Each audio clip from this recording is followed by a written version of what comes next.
Olá, queridos, eu sou o Padre Rodrigo Carneiro. Esse é o nosso canal Atraídos pela Palavra de Deus.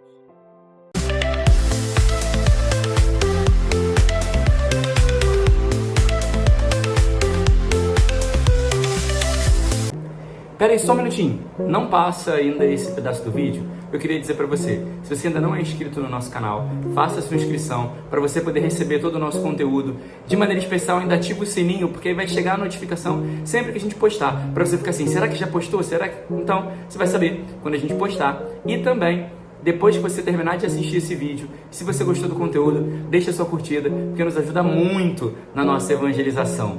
Deus abençoe, gratidão. Vamos então agora à nossa partilha da Palavra de Deus. Seja então muito bem-vindo ao nosso canal. Você que está chegando a primeira vez, é uma alegria ter você por aqui. Você que já está nos acompanhando, bendito seja Deus pela santa perseverança diante da Palavra de Deus, daquilo que o Senhor tem para cada um de nós.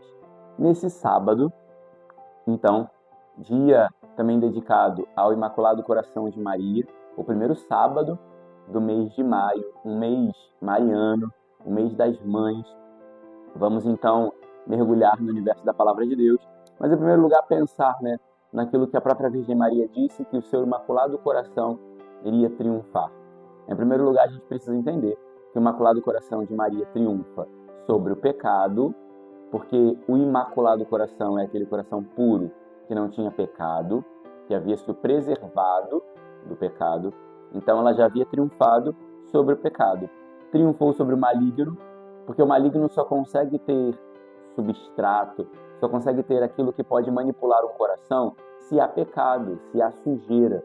O coração imaculado é um coração puro, limpo, todo cheio de Deus. Então o inimigo não tem espaço. E como que o coração dela vai triunfar então? Pelo exemplo, ensinando a nós que devemos lutar contra o pecado e encher o nosso coração e a nossa vida de Deus.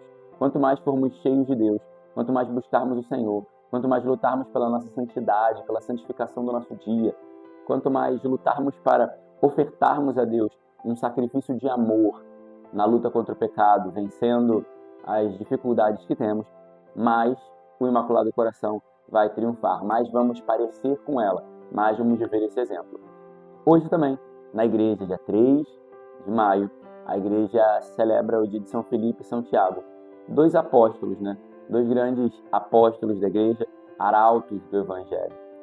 Eles foram propagadores do Evangelho na vida e na morte. Propagaram o Evangelho na vida com palavras, indo às suas comunidades, formando, caminhando pelo mundo.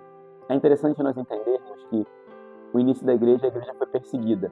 E aí os evangelhos vão dizer que os discípulos se dispersaram. Essa dispersão pode ser vista como algo ruim, porque eles se espalharam pelo mundo, mas também Deus usou isso como positivo, porque ao se espalharem pelo mundo, cada um foi anunciar o Evangelho na respectiva parte do mundo a qual ele chegou, ou foi enviado, foi exilado, foi fugido, entre aspas. Então, essa dispersão, ela não é só um ponto negativo, mas fez com que a igreja se expandisse também pelo mundo. Então, os apóstolos, eles anunciaram em vida, quando nessa dispersão da igreja, eles anunciaram o Evangelho às suas comunidades, aos lugares que chegaram, ao povo que não conhecia a mensagem do querigma, o anúncio de Jesus, mas também anunciaram com a morte, porque dar a sua vida, perder a sua vida como Jesus, é um anúncio de que é uma vida que vale a pena. Como ele vai dizer no Evangelho, para Tomé, ele é o caminho. E qual o caminho que ele fez? O caminho da cruz. Então, eu e você, como discípulos de Jesus, precisamos seguir o caminho da cruz. Ele também é a verdade, então precisamos caminhar segundo a verdade e nos abster de toda mentira. E ele também é a vida. Precisamos então, como eu dizia do Imaculado Coração, precisamos nos abandonar em Deus e lutar contra o pecado, porque o pecado nos leva à morte. Então Jesus é o caminho, porque é o caminho da cruz, do sofrimento, do sacrifício, mas da redenção e vida eterna. Ele é a verdade, que supera toda mentira, e ele também é vida, que nos liberta do pecado, que é o caminho de morte, que é o itinerário de morte. Então precisamos fazer esse caminho. E os discípulos, os apóstolos, no caso aqui já, apóstolos que já haviam sido enviados, os apóstolos, eles anunciaram Jesus também na morte, porque ao dar a vida por Jesus, mostraram que estavam seguindo o caminho. Quando eles dão a vida por Jesus, eles testemunham para o mundo a concretude desse caminho. Eles manifestam que, de fato, não é uma mensagem vazia, mas é uma mensagem cheia de significado que transforma a vida deles ao ponto de perderem a própria vida. Então, eles anunciam na vida e na morte. O Salmo responsorial vai dizer: seu som ressoa e se espalha em toda a terra. O som, ele se propaga, né, pelo vento, mas para que ele possa ressoar e ter o maior alcance, ele precisa da minha vida. Então, o som, ele ressoa, a mensagem do Evangelho, ela vai ressoar dentro da minha casa, no meu trabalho, na minha faculdade, na minha escola, na minha rua, na minha vizinhança, através da minha vida. Eu sou como se fosse um megafone, uma caixa de som, que vou transmitindo essa mensagem. Uma mensagem que não é minha. Isso é mais importante, porque a caixa de som, ela não tem geração própria de um som. Ela não gera por si mesma uma mensagem, mas ela transmite uma mensagem que não é dela. Então, quando diz também o som ressoa, é porque o convite da palavra de Deus para mim e para você é não anunciar a si mesmo, é não se promover, é não falar de você, das suas capacidades, do que você sabe fazer, do que você pode, do que você não pode, mas é anunciar a mensagem de Deus, é falar da mensagem de Deus, do Evangelho, que salva, cura e liberta há milhares de anos.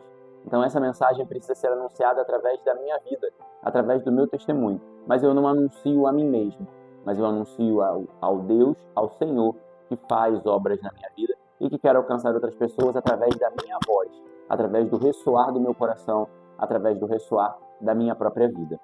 Também a primeira leitura vai dizer que o Evangelho ele é anunciado e pregado. Sim, mas ele precisa ser vivido. Isso também é anunciar na vida e na morte, porque o Evangelho, quando ele é só pregado e não é vivido, fica desconexo, parece que falta alguma coisa, parece que tem uma peça que ainda não se encaixou, parece que tem alguma coisa que ainda está faltando. Mas quando o Evangelho é pregado com uma experiência de vida, ou é pregado e ele é consonante, ele é adequado à vida, ele ganha uma força e uma potência muito maior. Porque senão, como eu posso dizer, a caixa de som, ela transmite a mensagem. Ok, e ela é, de certa forma, efetiva nisso. Mas como eu dizia, ela não vive aquela mensagem. Então ela é apenas um transmissor. Ela não está recebendo nada. Mas quando a mensagem ela é transmitida com uma experiência de vida, quando o testemunho de vida é consonante com a palavra que é anunciada, em primeiro lugar, a palavra ela já se confirma. Porque se a pessoa a qual está escutando eu pregar, ela enxerga aquela palavra se cumprindo na minha vida, ela já tem a confirmação daquela palavra. E em segundo lugar, quando eu prego algo que eu vivo, eu não estou só gerando experiência no outro, mas eu estou atualizando e fazendo a minha própria experiência. Então essa é a importância de viver o Evangelho. Porque muitas vezes nós corremos o risco de sermos anunciadores do Evangelho, mas perdemos a nossa própria salvação. Porque a gente aponta um caminho para o outro, mas é um caminho que a gente não vive, que a gente não faz. Então, a gente gera salvação no outro, mas não experimenta dessa própria salvação. Por isso que a salvação, ela é integral, porque ela é para todos, mas ela também precisa ser pregada e vivida. Porque aí eu estou caminhando na minha salvação e levando outros à salvação. E todos vão nesse rumo e nesse itinerário para o céu, que é o desejo de Deus para cada um de nós. E o Evangelho vai dizer para nós, porque Filipe, né, nessa querela aí, Filipe vai dizer que quer ver o Pai, porque Jesus começa a instigar e falar sobre o Pai. Mostra-nos o Pai. Mas ele queria ver o Pai por uma curiosidade, né? Já é legal ver Jesus, imagina ver o Pai.